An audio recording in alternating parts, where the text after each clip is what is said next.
এত তাড়াতাড়ি কুন্তল তাকে নিজের মা বাবার সঙ্গে দেখা করাতে নিয়ে যাবে, এটা মৌ একেবারে ভাবতেই পারেনি। খুব খুশি হয়ে গেল সে। আজ মাত্র 2 মাস হলো সম্পর্ক হয়েছে কুন্তল আর মৌয়ের। প্রথম 1 মাস তো তারা বন্ধুর মতোই ছিল। সেইভাবে ঘটা করে প্রপোজ না করলেও দুজন দুজনের মনের কথা বুঝতে খুব একটা অসুবিধে হয়নি তাদের।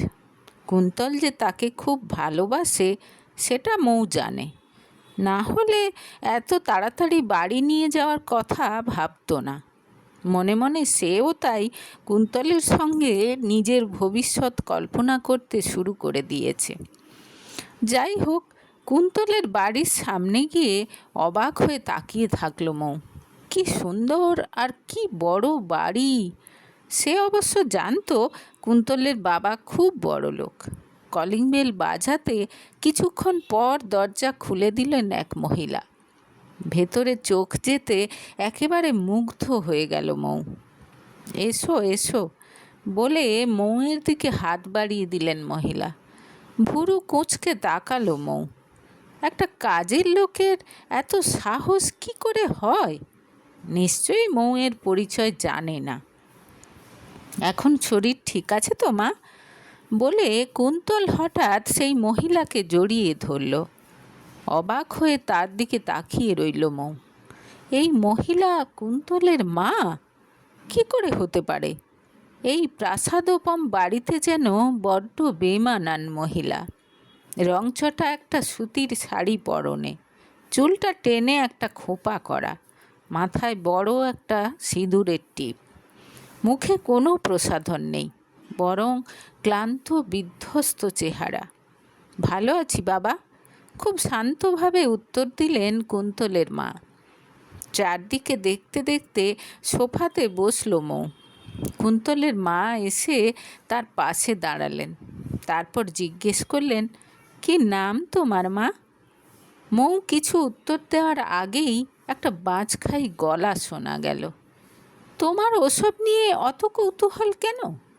যাও, চা বানিয়ে আনো, আর ভালো কিছু স্ন্যাক্স বানাও তো, খিদে পেয়েছে।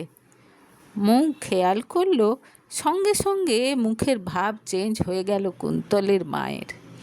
অনুগত ভৃত্যের মতো বললেন, এখনই আনছি। আমার বাবা, ফিসফিস করে মৌকে জানালো কুন্তল। সঙ্গে সঙ্গে উঠে গিয়ে তাকে প্রণাম করল মৌ। ভদ্রলোকের চেহারা সত্যিই শ্রদ্ধাভক্তি করার মতো। লম্বা চওড়া সুদর্শন চেহারার মধ্যে বনেদিয়ানা ঝরে পড়ছে একেবারে। এরকম বাড়ির মালিকের চেহারা এরকমই তো হওয়া উচিত, মনে মনে ভাবল মৌ। কুন্তলের মায়ের একেবারে বিপরীত তার বাবা। আচ্ছা শোনো মেয়ে, প্রথম থেকেই একটা ব্যাপার ক্লিয়ার করে দিই। তুমি কুন্তলকে বিয়ে করতে চাও, এটা খুব ভালো কথা, কিন্তু এ বাড়িতে ঢোকার আগে এ বাড়ির কিছু নিয়মকানুন সম্বন্ধে তোমার জেনে নেওয়া ভালো। চা খেতে খেতে বললেন কুন্তলের বাবা। হ্যাঁ বলুন না, চায়ে চুমুক দিয়ে বলল মৌ।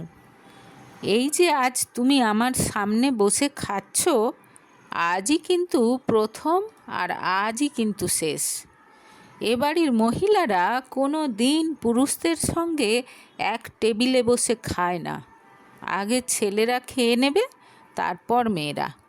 তারপর ধরো তুমি যদি ভাবো যে চাকরি বাকরি করবে, তাহলে সেটা একেবারেই হবে না। তোমাকে পুরোপুরি গৃহবধূ হয়ে থাকতে হবে, আর তোমার শাশুড়িকে বাড়ির কাজে সাহায্য করতে হবে। কোনো কাজ না থাকলেও বাড়িতেই থাকবে, বাইরে বেশি ঘোরাঘুরি করা যাবে না। বাড়ির মেয়েদের কোনো রকম ধিঙ্গিপনা আমার সহ্য নয়। আর এসব পোশাক কিন্তু চলবে না, শাড়ি পরবে। কথাগুলো বলে কঠিন চোখে মৌয়ের দিকে তাকিয়ে থাকলেন কুন্তলের বাবা। মুখ নামিয়ে নিল মৌ। এ আবার কেমন ধরনের লোক? আজকালকার দিনে এরকম হয় নাকি? মনটা বিরক্তিতে ভরে গেল তার। ইচ্ছে করলো এই লোকটার সামনে থেকে উঠে পালায়। কোনো রকমে বলল, আমি দেখি কাকিমা রান্নাঘরে কি করছেন। হ্যাঁ হ্যাঁ, যাও, রান্নাঘরটা দেখে নাও, ওখানেই তো থাকতে হবে সারাদিন, বলে বিচ্ছিরি একটা হাসি দিলেন কুন্তলের বাবা। রান্নাঘরে গিয়ে মৌ দেখল আলু কাটছেন কুন্তলের মা। কথা বলা শুরু করলো সে। জানতে পারল সকালেই কুন্তলের বাবা বলে রেখেছেন আজ সিঙাড়া খাবেন, তাই এখন সেটা বানাতে হবে। মৌ খেয়াল করল মাঝে মাঝেই মাথায় হাত দিচ্ছেন কুন্তলের মা। আপনার কি কোনো কষ্ট হচ্ছে কাকিমা? জিজ্ঞেস করল মৌ। হ্যাঁ মা, খুব জোর মাথা ধরেছে। তাহলে এখন এসব বানাচ্ছেন কেন? আগুনের তাপে তো আরও কষ্ট হবে আপনার। সিঙাড়া তো দোকান থেকে কিনে এনেও খাওয়া যেতে পারে। চুপ, একদম চুপ। উনি শুনতে পেলে এখনই একেবারে তুলকালাম কাণ্ড হবে, ভয়ে ভয়ে বললেন কুন্তলের মা। অবাক হয়ে গেল মৌ। ভদ্রমহিলার চোখ মুখ দেখে বোঝা যাচ্ছে জমের মতো ভয় করেন স্বামীকে। একটু আগে যে মহিলাকে দেখে বিরক্তি লাগছিল তার জন্যই এখন মনটা নরম হয়ে গেল তার। এখন সে বুঝতে পারছে কেন উনি এরকম সাজ পোশাকে থাকেন। তার ইচ্ছে করল আরও কিছু জানতে। এই বাড়িতে কোনো কাজের লোক নেই? আছে, তবে ওনার 5 মাস খাটতেই সময় চলে যায় তার, আর কাজের লোকের হাতে রান্না উনি খান না। আপনি বাইরে যান কাকিমা? জিজ্ঞেস করল মৌ। শুনে তার দিকে শূন্য চোখে তাকিয়ে থাকলেন কুন্তলের মা। তারপর বললেন, গত মাসে মা যেদিন মারা গেল সেদিন কয়েক ঘন্টার জন্য যেতে দিয়েছিল, তারপর আর নয়। শ্রাদ্ধ শান্তি আমি এ বাড়িতেই করেছি। দাদা কত করে ডাকলো ও বাড়িতে, কিন্তু যাওয়া হলো না, করুণ মুখ করে বললেন কুন্তলের মা। মৌ কি বলবে কিছু বুঝে পেল না। কোনো রকমে সেদিন বিদায় নিয়ে বাড়ি ফিরে এলো সে। কিন্তু কুন্তলের মায়ের করুণ গলা, করুণ চোখের দৃষ্টি কিছুই তার মন থেকে যেন যেতে চাইছে না। রাতে শুয়ে কুন্তলকে ফোন করল সে। মনস্থির করে নিয়েছে সে, আর কোনো প্রশ্নই নেই। ওই বাড়িতে কিছুতেই বউ হয়ে যেতে পারবে না সে। কুন্তলকে বলবে যদি তাকে ভালোবাসে তাহলে আলাদা জায়গায় থাকতে হবে, কিন্তু এসব কথা তো ফোনে বলা যায় না। তাই পরদিন দেখা করতে চায় বলে জানিয়ে ফোন রেখে দিল সে। চুপচাপ শুয়ে নিজের মন বোঝার চেষ্টা করল মৌ। কুন্তলকে বোধহয় ছাড়তে পারবে না সে, কিন্তু আবার ওই বাড়িতে থাকতেও পারবে না। ওই বাবার কি করে ওরকম ছেলে হয় কে জানে। কুন্তল তো আপাদমস্তক ভদ্রলোক, বরং অন্যান্য ছেলেদের চেয়ে যেন বেশি কেয়ারিং, সেন্সিটিভ। তাকে ওরকম দেখেই তো ভালোবেসে ফেলেছিল মৌ। যদিও প্রথম প্রপোজ করেছিল কুন্তল, কিন্তু নম্র ভদ্র কুন্তলের প্রেমে পড়তে খুব একটা বেশি সময় লাগেনি মৌয়ের। কিন্তু আজ তার যা অভিজ্ঞতা হলো তাতে কুন্তলের সঙ্গে সম্পর্কটা নিয়ে কেমন যেন দোটানায় পড়ে গেছে সে। কথাটা কি করে বলবো বুঝতে পারছি না। কিন্তু কুন্তল, তোমার কি মনে হয় না তোমার বাবা একটু বেশিই নিষ্ঠুর? আর ওরকম চিন্তাভাবনা আজকাল আর কার আছে? মনে হচ্ছে যেন ঊনবিংশ শতাব্দীতে বাস করছে। মানে, ডোন্ট মাইন্ড ওনার সঙ্গে এক বাড়িতে থাকা। তুমি নিশ্চয় বুঝতে পারছো আমি কি বলতে চাইছি। পরদিন দেখা করে বলল মৌ। মানে, তুমি আমাকে বিয়ে করতে পারবে না তাই তো? না কুন্তল, আমি ঠিক সেটা বলতে চাইছি না। আমি তো তোমাকে বিয়ে করতে চেয়েছিলাম, কিন্তু মৌকে আর কিছু বলতে না দিয়ে তার হাত চেপে ধরল কুন্তল। তারপর গাঢ় স্বরে বলল, আমাকে তোমাকে বিয়ে করতে হবে না মৌ। তার মানে? অবাক হয়ে জিজ্ঞেস করল মৌ। তার কারণ আমি তোমাকে ভালোবাসি না। মানে অবশ্যই তোমাকে আমি খুব পছন্দ করি, কিন্তু বিয়ে করতে চাই না। মানে ওই যে রোমান্টিক লাভ, সেটা আমার তোমার প্রতি নেই। মৌয়ের মনে হলো মাথাটা কেমন গুলিয়ে যাচ্ছে তার। এই তো বিয়ে করবে বলেই মা বাবার সঙ্গে দেখা করাতে নিয়ে গেল, এখন আবার এসব কি বলছে ছেলেটা। তুমি আমাকে ক্ষমা করো মৌ, আসলে তোমাকে বাড়িতে নিয়ে যাওয়ার অন্য একটা উদ্দেশ্য ছিল আমার। আমি আসলে একটা ছেলেকে ভালোবাসি, তার সঙ্গেই থাকতে চাই, বুঝলে? কিন্তু সেটা তো বাড়িতে কিছুতেই মেনে নেবে না।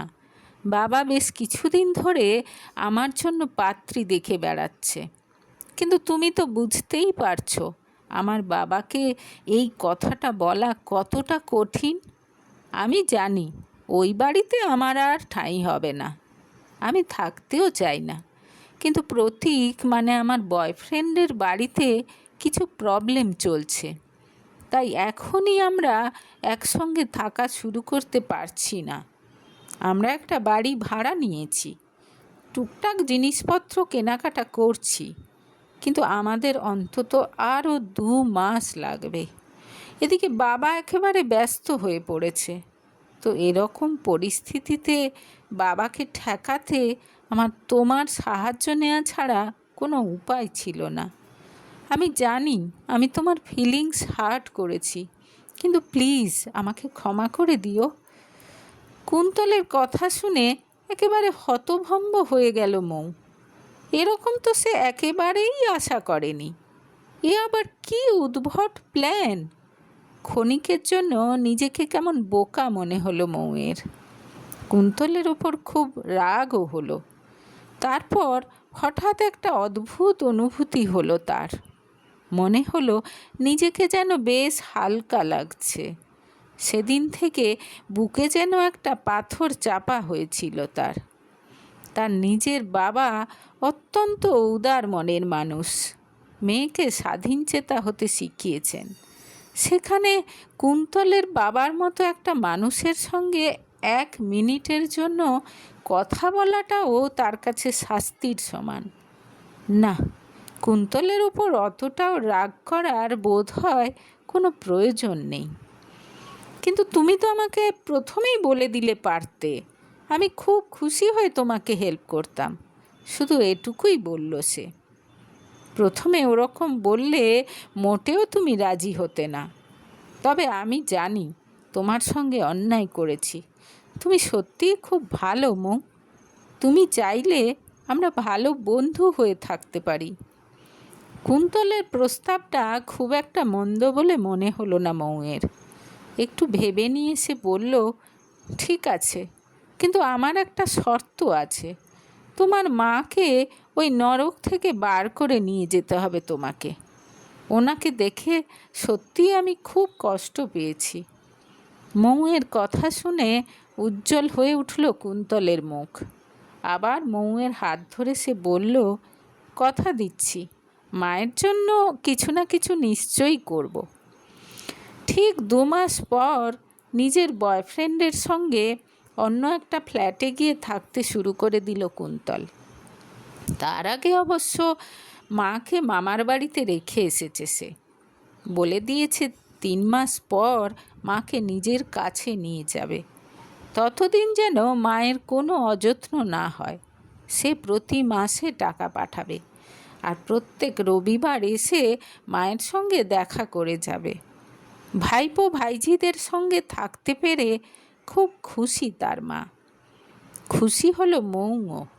কুন্তলের মা তাকে প্রাণ ভরে আশীর্বাদ করেছেন। মাঝে মাঝে তার সঙ্গে দেখা করতে যাবে কথা দিয়েছে মৌ।